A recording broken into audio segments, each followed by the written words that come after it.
hanya takdirlah yang menentukan nasib kita. Sekarang sudah mengerucut 5, salah satunya Caimin. Berkali-kali kami mengatakan bahwa Ketua Umum Partai Kebangkitan Bangsa adalah orang yang memegang posisi paling utama untuk mendampingi calon wakil presiden di Pak Prabowo Subianto. Assalamualaikum warahmatullahi wabarakatuh. Kita jumpa lagi di channel M. Hamkaator. Kali ini kita akan membahas tentang Prabowo pilih Erik, PKB pastikan hengkang. PKB dan Gerindra sudah menjalin koalisi atau kerjasama kurang lebih 11 bulan yang lalu. Meskipun demikian, koalisi ini belum memastikan siapa calon atau paket calon yang mereka usung dalam Pilpres 2024 yang akan datang. Mungkin kedua partai ini sudah sepakat mengusung Prabowo Subianto sebagai calon presiden. Namun untuk posisi wakil belum menemukan titik temu tentang siapa wakil yang mereka usung. Belum adanya kepastian inilah yang kemudian membuka ruang kemungkinan koalisi ini bisa saja bubar. Terbaru, Ketua DPP PDIP Puan Maharani memberikan sinyal bahwa sosok Ketua Umum PKB Gus Muhaimin Iskandar merupakan salah satu dari 5 tokoh yang masuk dalam nominasi calon atau bakal calon wakil presiden pendamping Ganjar Pranowo. Peluang koalisi ini bisa saja bubar, diperkuat lagi dengan munculnya Partai Amanat Nasional yang menyodorkan Menteri BUMN Erick Thohir sebagai pendamping Prabowo Subianto.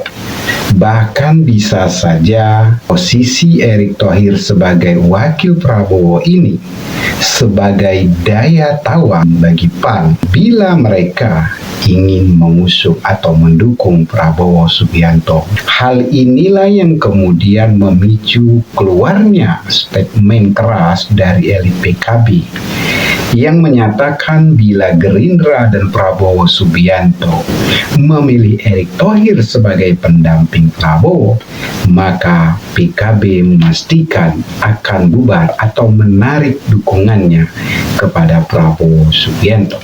Seyogyanya Prabowo maupun Gerindra bisa belajar dari 2 kekalahan sebelumnya dan mengidentifikasi faktor-faktor yang membuat mereka mengalami kekalahan, sehingga kedepannya baik Prabowo maupun Gerindra bisa lebih selektif dalam menentukan rekan koalisi maupun wakil presiden yang akan mendampingi Prabowo Subianto. Lalu bagaimana dengan kans atau peta kekuatan antara Erick Thohir dan Gus Muhaimin Iskandar? Pertama, Gus Muhaimin Iskandar adalah Ketua Umum Partai Kebangkitan Bangsa. Partai yang memiliki 58 kursi DPR saat ini dengan total suara kurang lebih 13 juta. Itu artinya Gus Muhaimin Iskandar memiliki modal politik yang kuat dalam menyokong atau menambah dukungan suara bagi kemenangan Prabowo Subianto. Tidak hanya menyokong akan kemenangan Prabowo Subianto, Gus Muhaimin Iskandar dengan PKB-nya juga menjadi kekuatan politik yang bisa menguatkan Prabowo Subianto dalam pemerintahannya ke depan. Belum lagi Gus Muhaimin Iskandar juga merupakan panglima santrinya Indonesia. Tentu kekuatan para santri tidak bisa dianggap remeh. Dan ini juga menjadi kekuatan penuh atau kekuatan tambahan bagi Gus Muhaimin Iskandar dalam menyokong kemenangan Prabowo Subianto. Sementara Erick Thohir, kader partai pun tidak, apalagi ketua umum sebuah partai. Erick Thohir lebih dikenal sebagai Menteri BUMN ketua umum PSI, dan seorang pengusaha yang sukses. Sehingga Erick Thohir tidak memiliki kekuatan politik yang real yang bisa menguatkan maupun nyokong kemenangan Prabowo nanti. Erick Thohir hanya memiliki modal kuat di dalam hal finansial. Tetapi Prabowo Subianto juga seperti diketahui seorang pengusaha yang juga memiliki finansial yang kuat, bahkan melebihi seorang Erick Thohir. Sehingga Prabowo Subianto di dalam hal finansial tidak begitu merisaukannya. Hal yang paling utama bagi Prabowo Subianto hari ini adalah memilih wakil yang memiliki kekuatan politik yang real, memiliki kekuatan politik yang bisa menyokongnya, membantunya dalam memenangkan Pilpres. Kedua, basis massa. Sosok Gus Muhaimin Iskandar sendiri merupakan cucu dari pendiri NU, yaitu Kiai Haji Bisri Samsuri. Artinya, Gus Muhaimin Iskandar adalah kader atau tokoh NU Tulen. Artinya, dengan statusnya sebagai orang NU Tulen, tentu akan membuat para kiai, para unyai, para santri lebih dominan mendukungnya ketimbang tokoh-tokoh lainnya. Dengan status Gus Muhaimin Iskandar yang merupakan kader atau tokoh dari NU inilah yang bisa menutupi kelemahan Prabowo dalam 2 Pilpres sebelumnya. Seperti kita ketahui, Prabowo dalam 2 Pilpres sebelumnya sangat lemah untuk di basis-basis NU, terutama Jawa Tengah dan Jawa Timur. Khusus untuk wilayah ini, hanya PKB yang bisa mengimbangi kekuasaan atau dominasi daripada PDIP. Sehingga bila kemudian Gus Muhaimin yang menjadi wakil Prabowo atau PKB tetap bersama Gerindra, maka bisa dipastikan bukan hanya mesin politik PKB, tetapi juga kalangan kiai-kiai NU maupun santri akan memberikan dukungannya kepada Prabowo Subianto. Setidaknya hal ini bisa dibuktikan saat ini dengan rajinnya Prabowo turun ke basis-basis NU, terutama Jawa Timur. Elektabilitas Prabowo sudah mengalami kenaikan signifikan, bahkan bisa mengalahkan elektabilitas Ganjar Pranowo. Tentu kenaikan elektabilitas Prabowo di basis-basis NU ini tidak lepas dari peran para kiai, para santri dan tokoh-tokoh NU yang sebelumnya tidak memberikan dukungannya kepada Prabowo, tetapi untuk 2024 ini mereka memberikan dukungannya kepada Prabowo. Dan hal yang perlu diingat, kenaikan elektabilitas Prabowo di basis NU ini tidak bisa dinafikan ada peran PKB di dalamnya. Sementara Erick Thohir tidak memiliki basis atau kekuatan politik di akar rumput. Meskipun akhir-akhir ini Erick Thohir cukup dekat dengan kalangan NU, namun kedekatan Erick Thohir di kalangan NU tidak bisa merepresentasikan keterwakilannya sebagai orang NU. Bahkan ada yang beranggapan ke-NU-an Erick Thohir tidak 24 karat. Ini artinya masih banyak atau masih dominannya kalangan NU tidak menerima atau mendukung Erick Thohir sebagai presentasi daripada NU itu sendiri. Begitu juga basis massa partai. Meskipun Erick Thohir dekat dengan PAN dan diusung atau disodorkan PAN kepada Prabowo, tetapi tetap saja tidak memiliki basis. Kalau kita melihat, PAN tidak memiliki daerah atau basis utama sebagai kekuatan politiknya. Berbeda dengan PKB yang memiliki basis utama kekuatan politiknya seperti Jawa Tengah dan Jawa Timur. PAN sendiri saat ini, khususnya di Jawa Tengah dan Jawa Timur, sangat jauh tertinggal dengan partai-partai lainnya. Di Jawa Tengah sendiri, PAN tidak memiliki satupun wakilnya di DPR. Sehingga kalau kita melihat kalkulasi ini, tentu sulit bagi Prabowo untuk menambah kekuatan suara atau dukungan suara di akar rumput untuk memenangkannya nanti bila mengandalkan hanya sosok Erick Thohir dan PAN. Karena baik Erick Thohir maupun PAN tidak memiliki basis yang real, terutama di wilayah Jawa Tengah dan Jawa Timur. Bahkan kalau kita belajar dari 2 pilpres sebelumnya, Prabowo sudah didukung oleh PAN.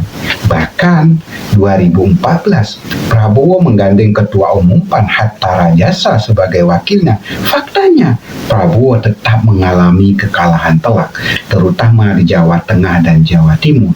Dan ini membuktikan bahwa memang PAN tidak memiliki basis utama, dan ini sangat berbeda jauh dengan PKB.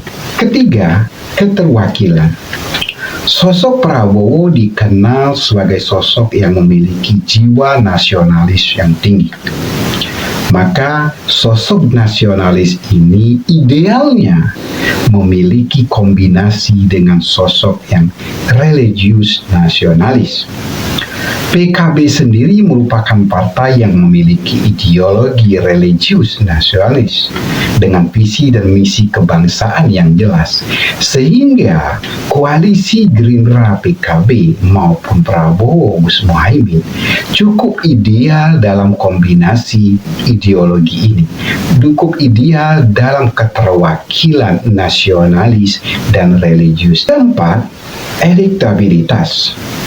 Beberapa lembaga survei dalam rilis terbarunya menetapkan bahwa Erick Thohir sebagai calon wakil presiden dengan elektabilitas tertinggi. Artinya dalam konteks elektabilitas ini, Erick mengungguli Gus Muhaimin Iskandar. Namun, kalau kita belajar dalam pilpres sebelumnya, faktor elektabilitas ini hanya berpengaruh pada sosok calon presiden. Karena apa? Karena sosok calon presiden minimal dia sudah memiliki modal utama elektabilitas sebagai langkahnya atau keputusannya untuk maju dalam pilpres. Sementara untuk sosok wakil presiden, elektabilitas tidaklah berpengaruh atau tidak menjadi sebuah patokan utama. Karena apa? Kalau kita belajar pada pilpres sebelumnya, SBY yang menggandeng Budiono tidak memiliki elektabilitas tinggi, bahkan mungkin tidak masuk dalam beberapa survei. Terakhir, Ki Haji Ma'ruf Amin, wakil daripada Presiden Jokowi, tidak memiliki elektabilitas, bahkan mungkin tidak juga pernah disurvei. Tetapi faktanya, Jokowi dengan memilih Ki Haji Ma'ruf Amin mampu memenangkan pilpres. Kekalahan Prabowo dalam 2 pilpres sebelumnya, selain citra negatif yang selalu diamatkan kepadanya, juga lemahnya Prabowo di daerah-daerah atau basis-basis utama NU, yaitu Jawa Tengah dan Jawa Timur. Jika kita melihat patokan elektabilitas, tentu Erick Thohir lebih tinggi dari Gus Muhaimin Iskandar. Tetapi kalau kita melihat kebutuhan Prabowo dalam pilpres yang akan datang, yaitu ingin memenangkan atau ingin memiliki suara yang tinggi di 2 daerah ini, tentu sosok Gus Muhaimin Iskandar dan PKB cukup menjamin Prabowo bisa mendulang suara yang signifikan di 2 daerah ini. Sementara PAN maupun Erick Thohir tidak memiliki basis atau kekuatan penuh di 2 wilayah ini. Elektabilitas tinggi seorang wakil presiden memang dibutuhkan, tetapi jaringan politik, kekuatan politik, basis massa utamanya itu lebih penting dari sebatas elektabilitas. Karena kita belajar bagaimana Jokowi memilih Ki Haji Ma'ruf Amin. Meskipun Ki Haji Ma'ruf Amin tidak memiliki elektabilitas tinggi, bahkan tidak masuk dalam radar survei, tapi faktanya keberadaan Ki Haji Ma'ruf Amin mampu mendulang suara yang sangat signifikan bagi kemenangan Jokowi. Karena apa? Karena Kiai Haji Ma'ruf Amin adalah tokoh atau kiai maupun ulama di kalangan NU yang sangat dihormati. Dan ini juga yang membuat PKB maupun NU solid dalam mendukung Jokowi. Kalau Prabowo butuh wakil yang bermodal, tentu Prabowo akan memilih Erick Thohir.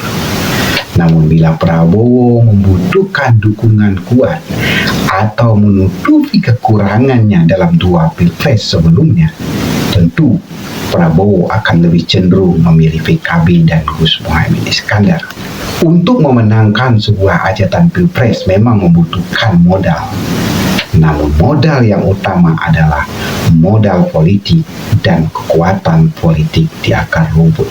Demikian ulasan singkat kita kali ini. Kita akan jumpa lagi dalam ulasan-ulasan lainnya. Jangan lupa subscribe, like, comment, and share. Dan tekan loncengnya untuk mendapatkan ulasan-ulasan terupdate. Wassalamualaikum warahmatullahi wabarakatuh.